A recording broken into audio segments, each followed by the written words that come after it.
شروع کرتا ہوں اللہ کے نام سے جو بڑا مہربان اور نہایت رحم کرنے والا ہے۔ بسم اللہ الرحمن الرحیم۔ چلتے پھرتے یہ ایک سورت دل میں پڑھتے رہا کرو، اپنی جوان اولاد کو ہر میدان میں کامیاب دیکھو گے۔ لوگ خود چل کر آپ کے پاس آئیں گے، ہر طرف سے عزت اور دولت کی بارش ہونے لگے گی۔ محترم ناظرین، حضرت انس بن مالک رضی اللہ تعالیٰ عنہ فرماتے ہیں کہ ایک مرتبہ ہم لوگ نبی صلی اللہ علیہ وآلہ وسلم کی خدمت میں بیٹھے ہوئے تھے کہ آپ صلی اللہ علیہ وآلہ وسلم نے فرمایا، اب تمہارے پاس ایک جنتی شخص آنے والا ہے۔ چنانچہ ایک انصاری صحابی اس حالت میں تشریف لائے کہ وضو کا پانی ان کی داڑھی سے ٹپک رہا تھا اور انہوں نے اپنے جوتے بائیں ہاتھ میں اٹھا رکھے تھے۔ دوسرے دن بھی آپ صلی اللہ علیہ وآلہ وسلم نے یہی فرمایا، ابھی تمہارے پاس ایک جنتی شخص آنے والا ہے۔ وہ شخص اسی طرح تشریف لائے، وضو کا پانی ان کی داڑھی سے ٹپک رہا تھا اور انہوں نے اپنے جوتے بائیں ہاتھ میں اٹھا رکھے تھے۔ تیسرے دن بھی آپ صلی اللہ علیہ وآلہ وسلم نے یہی فرمایا، ابھی تمہارے پاس ایک جنتی شخص آنے والا ہے۔ وضو کا پانی ان کی داڑھی سے ٹپک رہا تھا اور انہوں نے اپنے جوتے بائیں ہاتھ میں اٹھا رکھے تھے۔ جب نبی صلی اللہ علیہ وآلہ وسلم اٹھ کر چل دیے تو حضرت عبداللہ بن عمر بن عاص رضی اللہ تعالی عنہ ان انصاری صحابی کے پیچھے ہو لیے اور اس انصاری سے کہنے لگے، مجھ میں اور میرے والد میں کچھ بول چال بند ہو گئی ہے جس پر میں قسم کھا بیٹھا ہوں۔ مجھ میں اور میرے والد میں کچھ بول چال ہو گئی ہے جس پر میں قسم کھا بیٹھا ہوں کہ 3 دن تک اپنے گھر نہیں جاؤں گا، لہٰذا اگر آپ مناسب سمجھیں تو اس مدت تک اپنے یہاں رہنے کی مجھے اجازت فرمائیں۔ انصاری صحابی نے جواب دیا، ٹھیک ہے۔ حضرت انس فرماتے ہیں کہ عبداللہ بن عمر کا بیان ہے کہ میں نے 3 رات اس کے یہاں گزاری، لیکن دیکھا کہ وہ رات میں کوئی عبادت نہیں کرتے، صرف اتنا کرتے کہ رات میں جب بھی بستر پر کروٹ بدلتے تو اللہ کا ذکر کرتے اور اس کی بڑائی بیان کرتے، یہاں تک کہ فجر کے لیے بیدار ہوتے۔ عبداللہ بن عمر کا بیان ہے کہ ایک بات یہ بھی دیکھی کہ میں نے ان کے منہ سے سوائے ایک کلام خیر کے کچھ اور نہیں سنا۔ جب 3 دن پورے ہو گئے تو مجھے ان کا عمل بہت ہی ہلکا سا معلوم ہونے لگا، تو میں نے کہا، اے اللہ کے بندے، دراصل نہ تو میرے اور میرے والد صاحب کے درمیان کوئی ایسی باتیں ہوئی تھیں، نہ میں نے ناراضگی کے باعث گھر چھوڑا تھا، بلکہ واقعہ یہ ہوا کہ 3 مرتبہ حضرت صلی اللہ علیہ وآلہ وسلم نے فرمایا کہ ابھی ایک جنتی شخص آ رہا ہے اور تینوں دن آپ ہی تشریف لائے، تو میں نے ارادہ کیا کہ آپ کے پاس رہ کر آپ کا عمل دیکھوں تاکہ میں بھی ویسا عمل کر سکوں، لیکن میں دیکھ رہا ہوں کہ آپ کوئی زیادہ عمل نہیں کرتے، پھر کیا وجہ ہے کہ آپ اس مقام کو پہنچے جس کی بنیاد پر اللہ کے رسول صلی اللہ علیہ وآلہ وسلم نے یہ بات کی ہے؟ انہوں نے کہا،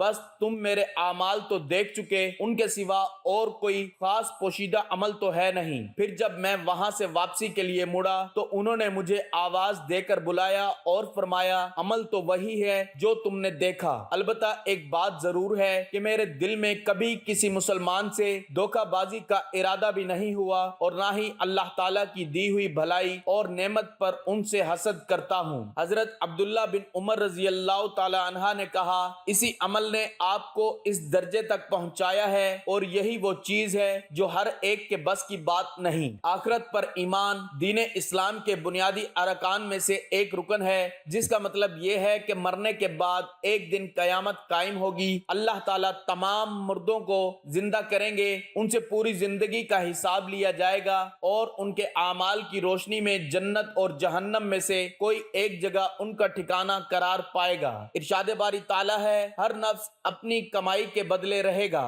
ہر شخص صبح سے شام تک اپنے عمل کے ذریعے جنت بناتا ہے یا جہنم۔ ارشاد باری تعالیٰ ہے، جس دن مال اور اولاد کچھ کام نہ آئیں گے مگر جو بے پاکیزہ دل کے ساتھ رب کے حضور حاضر ہوگا، اس دن کی کامیابی کا دار و مدار دل کی پاکیزگی اور سلامتی پر ہے۔ سلامتی سے مراد وہ دل ہے جو شرک و بدعت، کفر و نفاق، بغض و حسد، دنیا کی محبت کینہ اور غیبت، سوء ظن اور دل کی سختی، ہر طرح کی رنجش اور قطع رحمی جیسے اخلاص سے پاک ہو، اور وہ دل دل توحید و سنت کی محبت، ایمان و اسلام کے جوہر، صلح رحمی اور حرمت، خلق سچائی اور دیانت، حسن اخلاق اور باہمی الفت و محبت کے جذبے سے سرشار ہو۔ ارشاد باری تعالیٰ ہے، بے شک مستحقین باغوں اور چشموں والی جنتوں میں ہوں گے، ان سے کہا جائے گا امن اور سلامتی کے ساتھ اس میں داخل ہو جاؤ، ان کے دلوں میں جو بھی رنجش اور کینہ تھا ہم سب کچھ نکال دیں گے۔ جنت ایسا مقام ہے جہاں امن و سکون،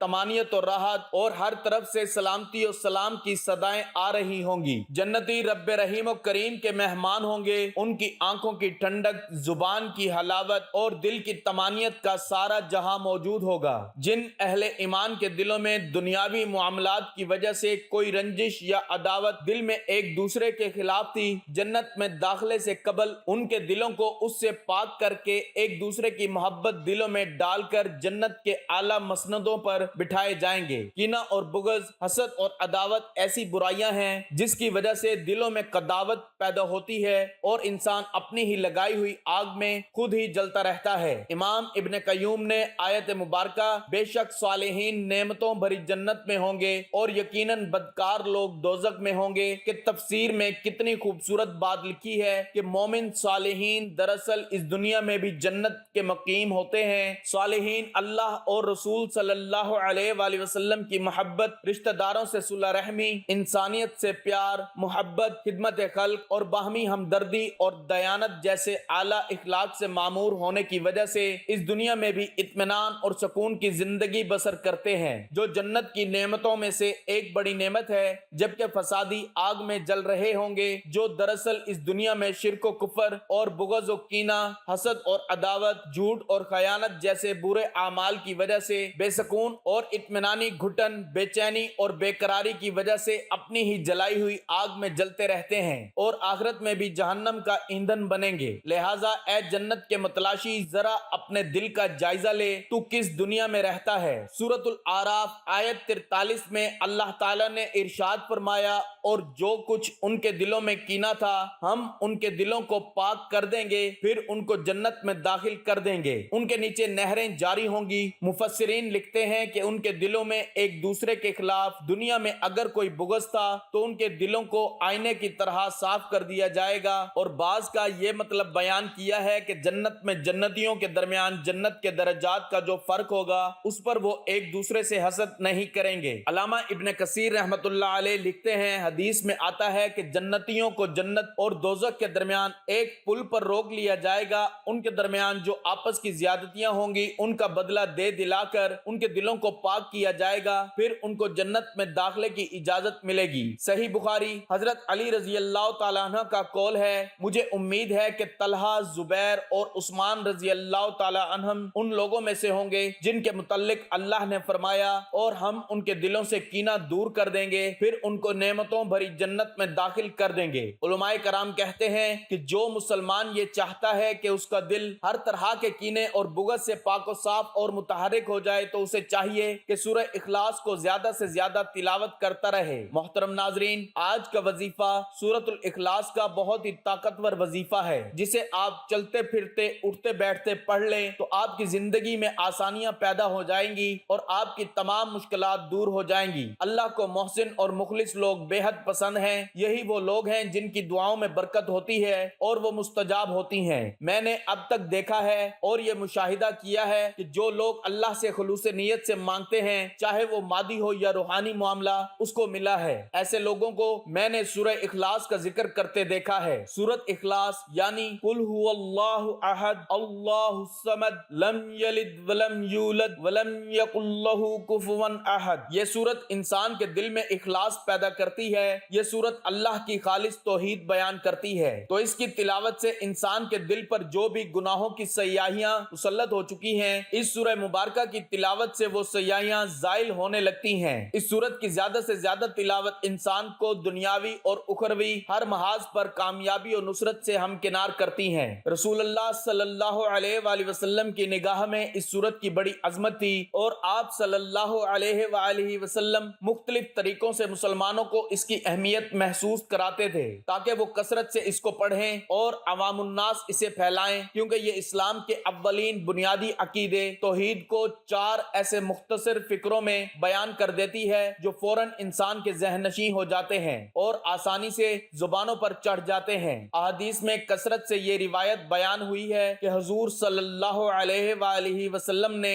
مختلف مواقع پر مختلف طریقوں سے بتایا کہ یہ سورت ایک تہائی قرآن کے برابر ہے۔ بخاری، مسلم، ابو داؤد، نسائی، ترمذی، ابن ماجہ، مسند احمد، طبرانی وغیرہ مفسرین نے حضور صلی اللہ علیہ وآلہ وسلم کے اس ارشاد کی بہت سی توجیحات بیان کی ہیں، مگر ہمارے نزدیک سیدھی اور صاف بات یہ ہے کہ قرآن مجید جس دین کو پیش کرتا ہے اس کی بنیاد 3 عقیدے ہیں، ایک توحید، دوسرے رسالت، تیسرے آخرت۔ یہ چونکہ خالص توحید کو بیان کرتی ہے اس لیے رسول اللہ صلی اللہ علیہ وآلہ وسلم نے اس کو ایک تہائی قرآن کے برابر قرار دیا ہے۔ حضرت عائشہ رضی اللہ تعالی عنہا کی یہ روایت بخاری و مسلم اور بعض دوسری کتب حدیث میں نقل ہوئی ہے کہ رسول اللہ صلی اللہ علیہ وآلہ وسلم نے ایک صاحب کو ایک مہم پر سردار بنا کر بھیجا اور اس پورے سفر کے دوران میں ان کا مستقل طریقہ یہ رہا کہ ہر نماز میں وہ قل هو اللہ احد پر قرأت ختم کرتے تھے۔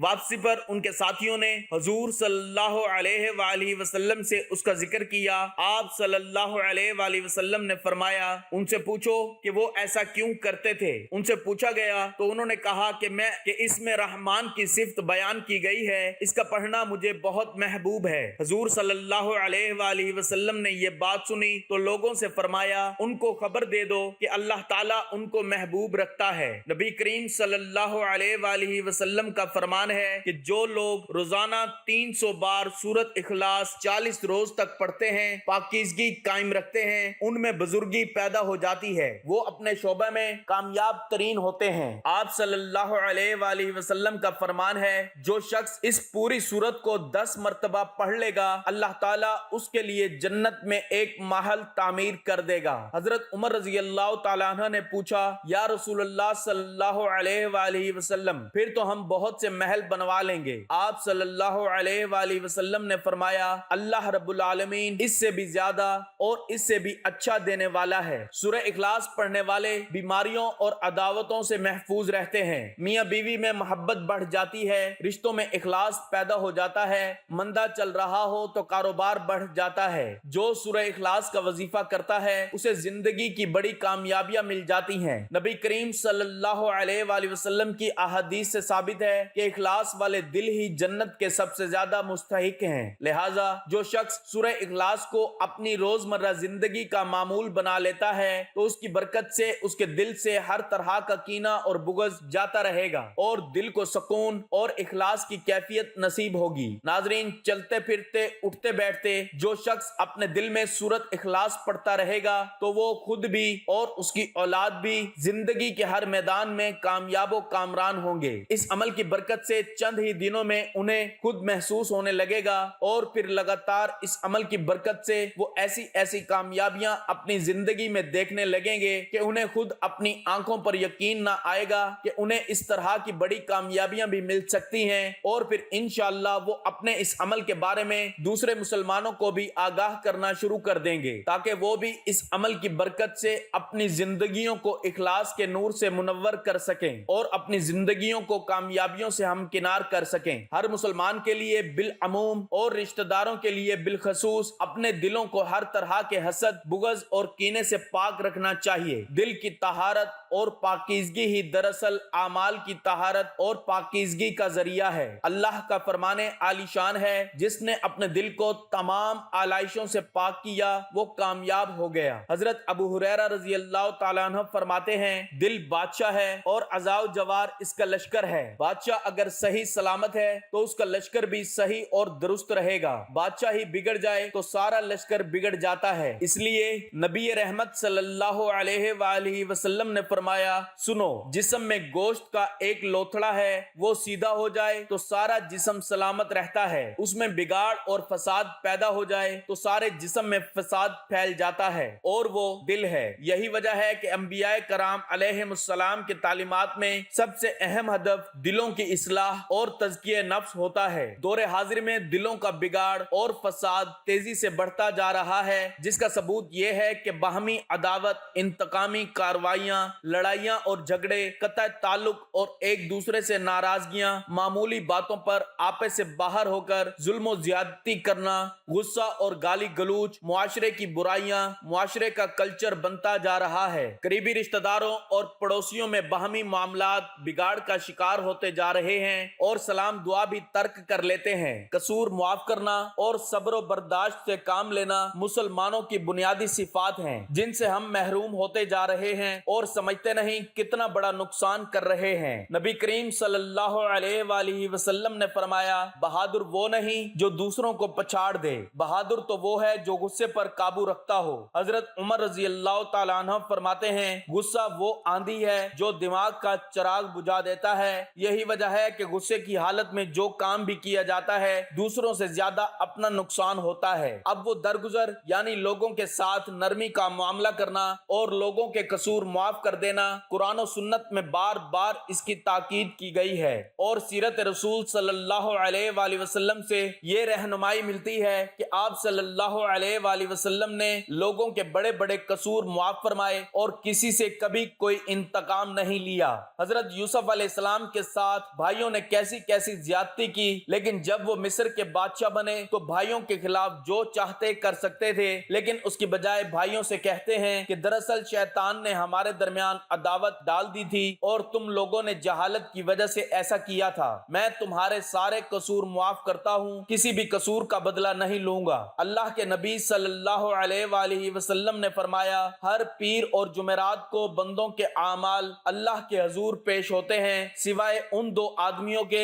جن کے درمیان ناراضگی ہو۔ کہا جاتا ہے کہ ان کے معاملے کو رہنے دو تاکہ وہ آپس میں صلح صفائی کر لیں۔ نبی کریم صلی اللہ علیہ وآلہ وسلم نے ارشاد فرمایا، تین طرح کے لوگ ہیں جن کی نماز قبولیت کے لیے ان کے سر سے ایک بالشت بھی اوپر نہیں اٹھتی۔ ایک وہ حکمران جس کی عوام اس سے ناراض ہو، دوسرا وہ عورت جس نے رات اس حالت میں گزاری کہ اس کا شوہر اس سے ناراض تھا، تیسرے وہ بھائی جو آپس میں قطع تعلق کر لیں۔ یہاں سوال یہ نہیں کہ کون حق پر ہے اور کون ناحق، فیصلہ تو حقیقت میں اللہ کی عدالت میں ہوگا۔ مسئلہ یہ ہے کہ قطع تعلق اور سلام دعا ترک کرنا کسی حال میں بھی جائز نہیں۔ یہ سب سے بڑا گناہ ہے جس کی وجہ سے بندوں کے اعمال رب کے حضور پہنچتے ہی نہیں، قبول کیوں کر ہوں گے۔ اللہ کے نبی صلی اللہ علیہ وآلہ وسلم نے فرمایا، جو بندہ حق پر ہونے کے باوجود ناراضگی اور جھگڑا ختم کرنے کے لیے اپنے حق سے دستبردار ہو جائے، میں اسے جنت کی ضمانت دیتا ہوں۔ کیا ہم اتنی بڑی بشارت پر اپنے دل کی تنگی میں کچھ وسعت پیدا نہیں کر سکتے ہیں؟ رسول کریم صلی اللہ علیہ وآلہ وسلم نے فرمایا، تعلقات کی خرابی دین کو موڑ کر رکھ دیتی ہے۔ یہی وجہ ہے کہ ان تمام خصلتوں کو حرام قرار دیا گیا ہے جو تعلقات کو بگاڑنے کا سبب بنتی ہیں، جیسے غیبت اور چغلی، حسد اور بغض، جھوٹ اور بددیانتی، غصہ اور نفرت، تمسخر، بدگمانی اور بدخواہی، زیادتی اور ناانصافی، ناپ تول میں کمی، دھوکہ دہی اور جال سازی وغیرہ۔ تو ناظرین، بتائی گئی صورت کو آپ نے ضرور پڑھنا ہے جس ترتیب میں آپ کو اوپر وظیفے کا عمل بتایا گیا ہے۔ قرآن پاک اللہ تعالیٰ کا بہت محبوب کلام ہے اور اس کے ہر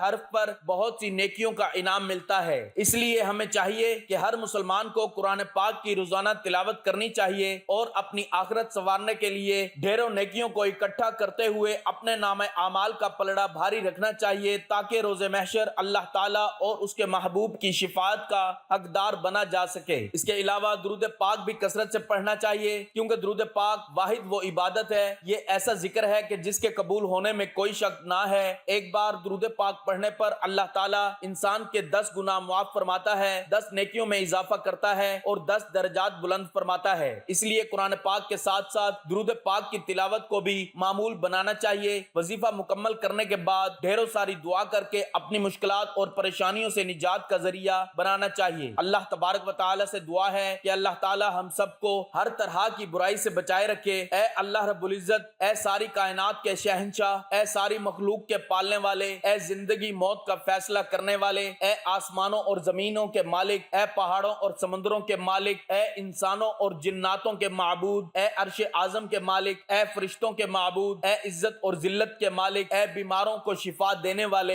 اے بادشاہوں کے بادشاہ، اے اللہ ہم تیرے گناہگار بندے ہیں، تیرے خطا کار بندے ہیں، ہمارے گناہوں کو معاف فرما، ہماری خطاؤں کو معاف فرما۔ اے اللہ ہم اپنے اگلے پچھلے صغیرہ کبیرہ سبھی گناہوں، خطاؤں اور نافرمانیوں کی معافی مانگتے ہیں۔ اے اللہ رب العزت ہم اپنے گناہوں سے توبہ کرتے ہیں، ہماری توبہ قبول فرما۔ اے اللہ ہم گناہگار ہیں، سیاہ کار ہیں، بدکار ہیں، تیرے احکام کے نافرمان ہیں، ناشکرے ہیں، لیکن میرے معبود تیرے نام لیوا بندے ہیں، تیری توحید کی گواہی دیتے ہیں، تیرے سوا کوئی عبادت کے لائق نہیں ہے، تیرے سوا کوئی بندگی کے لائق نہیں ہے، تیرے سوا کوئی تعریف کے لائق نہیں ہے۔ ہمارے معبود ہمارے گناہ تیری رحمت سے بڑے نہیں ہیں، تو اپنی رحمت سے ہمارے گناہ معاف کر دے۔ اے اللہ پاک ہمیں گمراہی کے راستے سے ہٹا کر صراط المستقیم کے راستے پر چلنے والا بنا دے۔ اے اللہ ایسی نماز پڑھنے کی توفیق عطا کر جس نماز سے تو راضی ہو جائے، زندگی میں ایسے نیک اعمال کرنے کی توفیق عطا کر جن اعمالوں سے تو راضی ہو جائے، ہمیں ایسی زندگی گزارنے کی توفیق عطا کر جس زندگی سے تو راضی ہو جائے، ایمان پہ زندہ رکھ اور ایمان پہ ہی موت عطا کر۔ اے اللہ ہمیں تیرے احکام کی فرما برداری کرنے والا بنا